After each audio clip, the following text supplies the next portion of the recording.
अस्सलाम वालेकुम रहमतुल्लाहि व बरकात। अल्लाह के नाम से शुरू जो बड़ा कृपालु और अत्यंत दयावान है। मैं हूं मोहम्मद नफीस अंसारी और आप देख रहे हैं द पॉलिटिकल।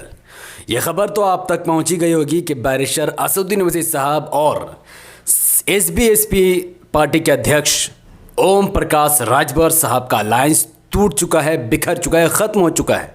भाग्यदारी संकल्प मोर्चा पूरी तरीके से ख़त्म हो गई है। एआईएमआईएम का अब यानी बैरिस्टर असदुद्दीन ओवैसी साहब का राजभर साहब से अब कोई रिश्ता नाता है, कोई लेन देन नहीं है। एसबीएसपी सोहेलदेव भारतीय समाज पार्टी के अध्यक्ष ओम प्रकाश राजभर साहब ने ओवैसी साहब को छोड़कर अब अपना नेता अखिलेश यादव को चुन लिया है। दोनों एक साथ मऊ में दिखे थे, भारी भीड़ जुटी थी और मैं उस पर बहुत गंभीर चर्चा करने वाला हूं इस वीडियो में।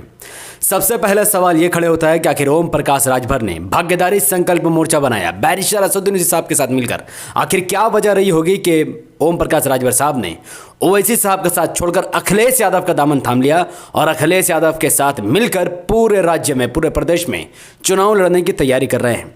इसका सबसे बड़ा रीज़न है उत्तर प्रदेश के 20% मुसलमानों का मुत्तहिद ना होना। जाहिर है कि आज भी उत्तर प्रदेश के 19 से 20% मुसलमान आज भी मुत्तहिद नहीं हैं और अपना वोट एमआईएम को डालने के लिए रेडी नहीं है। उन्होंने अपना लीडर बैरिस्टर ओवैसी साहब को अपना लीडर नहीं चुना है। यही वजह है कि मुसलमानों को इसका बहुत बड़ा नुकसान सहना पड़ रहा है। एक तस्वीर मऊ के उस सम्मेलन से वायरल हुई जहां पर अखिलेश यादव और एसबीएसपी के नेता ओम प्रकाश राजभर साहब वहाँ पर सम्मेलन कर रहे थे, एक बहुत बड़ी जनता को संबोधित कर रहे थे।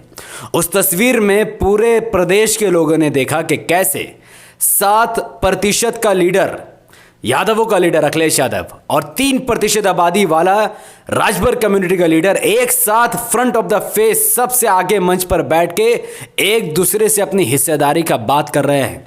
वही उत्तर प्रदेश का 19% मुसलमान अपना लीडर न चुनने की वजह से 19% मुसलमानों का जो नेतृत्व यादव कम्युनिटी से कर रहे हैं, उन मौली साहब को पीछे धकेल दिया गया है। पीछे बैठाकर उनका और उत्तर प्रदेश के 19% मुसलमानों का अपमान किया गया है। और ठीक ऐसा ही विजुअल एक पिक्चर हमने तब देखी थी जब ओम प्रकाश राजभर साहब ने पहली बार अखिलेश यादव साहब से वहां पर जाकर मुलाकात की और वहां पर अखिलेश यादव और ओम प्रकाश राजभर एक दूसरे से अलायंस की बात कर रहे हैं। यानी 3% रखने वाला राजभर कम्युनिटी का लीडर अखिलेश यादव से, 7% कम्युनिटी वाले अखिलेश यादव से अपना हक मांग रहा है, अपना हिस्सेदारी मांग रहा है। ताल ठोक कर, सीना ठोक कर कह रहा है कि हमें इतना सीट चाहिए, हमें इतने सीटों पर लड़ना है, हमसे अलायंस करो, हम तुमसे अलायंस करेंगे।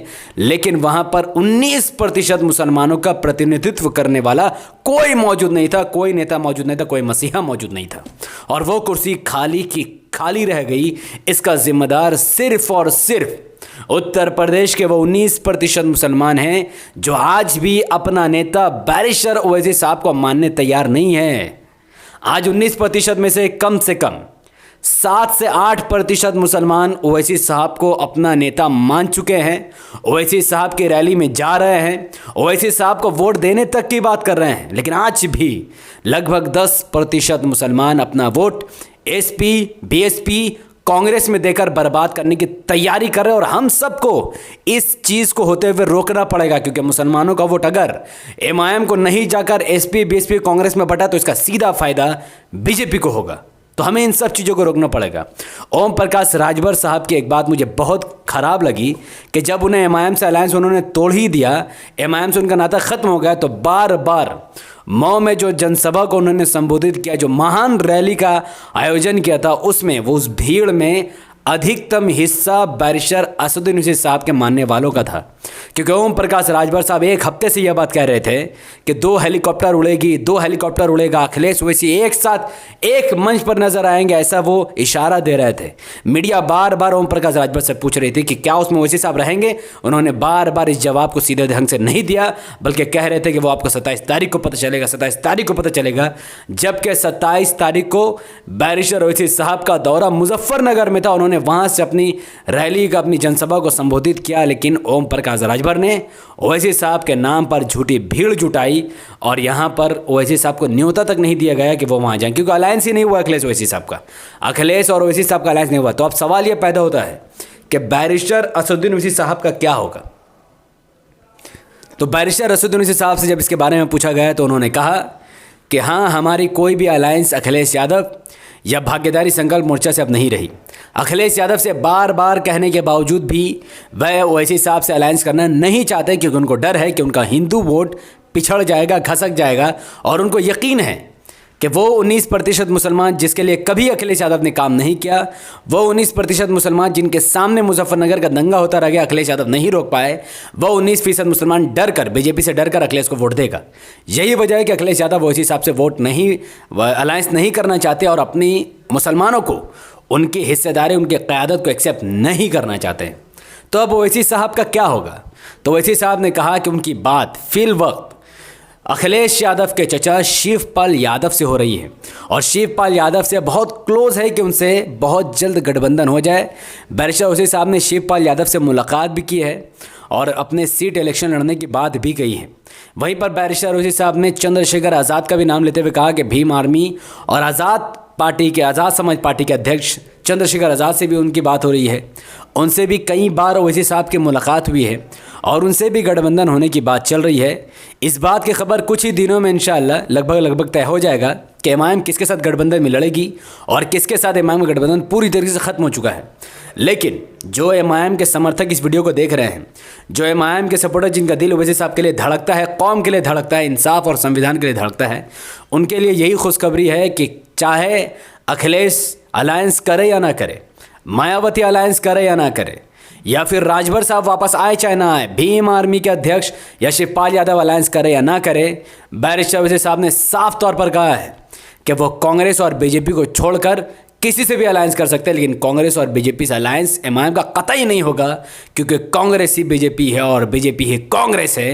ये 70 साल से मुसलमानों का पिछड़ा हुआ रिपोर्ट बताता है। वहीं पर बैरिस्टर ओवैसी साहब ने एक और ऐलान किया कि अलायंस हो या ना हो, वह कोशिश कर रहे हैं कि अखिलेश से अलायंस हो जाए या फिर शिवपाल यादव या राजभर या फिर भीम आर्मी, सबको एक ही प्लेटफॉर्म पर आ जाए। अगर लेकिन ये संभव अगर न भी हुआ तो मुसलमानों के नेतृत्व को उत्तर प्रदेश में कमज़ोर होने ओवैसी साहब नहीं देंगे और ओवैसी साहब हर हाल में 100 विधानसभा की सीटों पर इलेक्शन लड़ने का विचार कर रहे हैं। 100 विधानसभा की सीटों पर वो अपना उम्मीदवार उतारेंगे। तो ये एमआईएम के चाहने वालों के लिए बहुत खुशखबरी है। आप में से बहुत सारे लोगों का यह सवाल होगा कि 100 विधानसभा की सीट लड़कर एमआईएम कैसे सरकार बना सकती है। मैं आपको इसका सीधा और साफ उदाहरण दे देता हूं। इस वक्त उत्तर प्रदेश में बीजेपी की सरकार है, बहुमत से 300 से भी ज़्यादा विधानसभा की सीट है।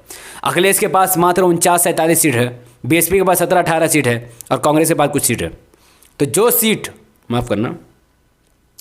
सीट बीजेपी के पास है, उनको यादव, राजभर, उनको यादव, दलित और जितना भी हिंदू सबका वोट मिला। लेकिन जो सीट यादव कम्युनिटी के पास है, एसपी के पास है, ये पूरा मुस्लिम वोट से ही मिला है। तो मुस्लिम वोट यादव को जब उन्होंने वोट दिया तो बीजेपी सीधा सीधा जीत गई, क्योंकि यादव कम्युनिटी या हिंदू एसपी के साथ खड़ा नहीं था। तो अब देखिए अब क्या होगा। चूँकि एसपी, बीएसपी और कांग्रेस मुस्लिम वोट से ही जिंदा है, तो मुसलमान इनको वोट देकर सरकार तो नहीं बना सकते। सरकार उसी की बनेगी जिसकी दलित और ब्राह्मण चाहेगा। मुस्लिम वोट से सरकार नहीं बन सकती है। लेकिन एमआईएम के 100 विधानसभा की सीट इलेक्शन लड़ने से सपोज टू बी अगर एमआईएम 20 विधानसभा की सीट जीत जाए, भी प्रैक्टिकल में बात कर रहा हूँ, अगर एमआईएम 20 विधानसभा की सीट जीत जाए तो सरकार भी बन सकती है और एमआईएम का डिप्टी या सीएम बन सकता है। सीएम भी और डिप्टी सीएम भी कैसे? सपोज कीजिए कि अखिलेश यादव 403 विधानसभा की सीटों में, पहले क्लियर हो जाए कि 202 सीट में सरकार बननी है। इसको अपना माइंड में बैठा लो कि उत्तर प्रदेश में 403 एमएलए सीट है, 202 सीट जीतने वाला अपनी सरकार बनाएगा। अब अगर अखिलेश यादव कम से कम 150 विधानसभा की सीट जीत जाए और कम से कम 30 विधानसभा की सीट ओम प्रकाश राजभर सीट जीत जाए, कितने हुए? 180, ठीक हो गया भाई। और उसके बाद एमआईएम कम से कम 22 सीट जीत जाए, ठीक हो गया। अब मुझे ये बताओ कि अखिलेश यादव को सरकार बनाने के लिए सपोर्ट की ज़रूरत पड़ेगी, उन्हें 20-22 सीट ज़रूरत पड़ेगी ना भाई। तो अखिलेश यादव बीजेपी के पास जाएगा कि एमआईएम के पास आएगा? आप सबका जवाब मुझे कमेंट पर चाहिए। अगर अखिलेश यादव 152 विधानसभा की सीट जीत जाए, ओम प्रकाश राजभर साहब 30 विधानसभा की सीट जीत जाए, ये टोटल 182 सीट हो गई। अब भी 20 सीट चाहिए सरकार बनाने के लिए और एमआईएम 20 सीट जीतकर अभी खामोश है। तो क्या अखिलेश यादव जो बीजेपी 100 सीट जीतेगी उसके पास जाएंगे या फिर एमआईएम के पास आएंगे? इसका जवाब आप बखूबी जानते हैं। तो यही एक तरीका है कि अलायंस पहले हो चाहे बाद में फ़र्क नहीं पड़ता है।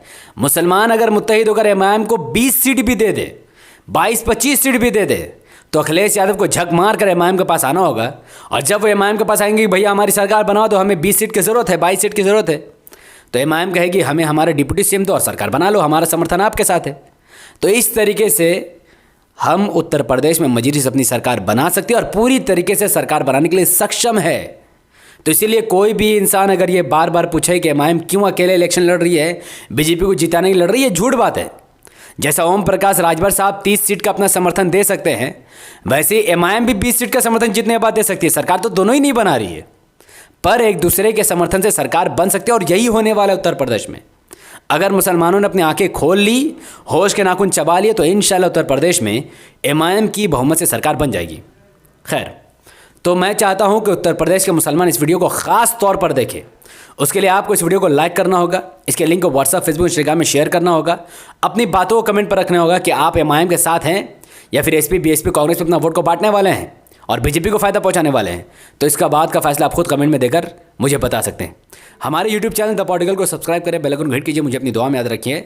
जिनको फेसबुक पर वीडियो देखना पसंद हो, हमारे Facebook page the political news को लाइक और फॉलो ज़रूर करें, और इसका लिंक इसी वीडियो के डिस्क्रिप्शन में है, या फिर आप सीधा फेसबुक पर द पॉलिटिकल न्यूज़ लिख कर भी यही फ़ोटो और यही थंबनेल सब लगा हुआ होगा, आप उसे फॉलो लाइक करके फेसबुक पर वीडियो का आनंद ले सकते हैं। और जो कोई भी मेरी वीडियो विदाउट परमिशन अपने मोनेटाइज पेज में चला रहा है, मैं उनसे गुजारिश करूंगा कि वो मुझसे इस व्हाट्सअप नंबर पर संपर्क करे और मिलकर काम करें, क्योंकि हम सब का काम है 20 करोड़, माफ़ करना, उत्तर प्रदेश के आने वाले इलेक्शन में 19% मुसलमानों को मुत्तहिद करना और एमआईएम की किसी भी तरीके से सरकार बनाना। तो इसमें हम सबको मिलकर काम करना होगा। तो जितने भी 5, 6, 7 मोनेटाइज फेसबुक के चैनल के ऑनर हैं, मैं उनको गुजारिश करूंगा कि आप इस व्हाट्सएप के नंबर पर कांटेक्ट कीजिए और मिलकर काम करें। इंशाअल्लाह एमआईएम को भी फ़ायदा हो और हम सब की भी बात लोगों तक पहुँचे। बहुत बहुत शुक्रिया। अस्सलाम वालेकुम रहमतुल्लाहि व बरकातहू। अल्लाह के सलाम, रहमत बरकत अब तमाम भाई और बहनों पर हो। मे अल्लाह बी पीस अपॉन अस।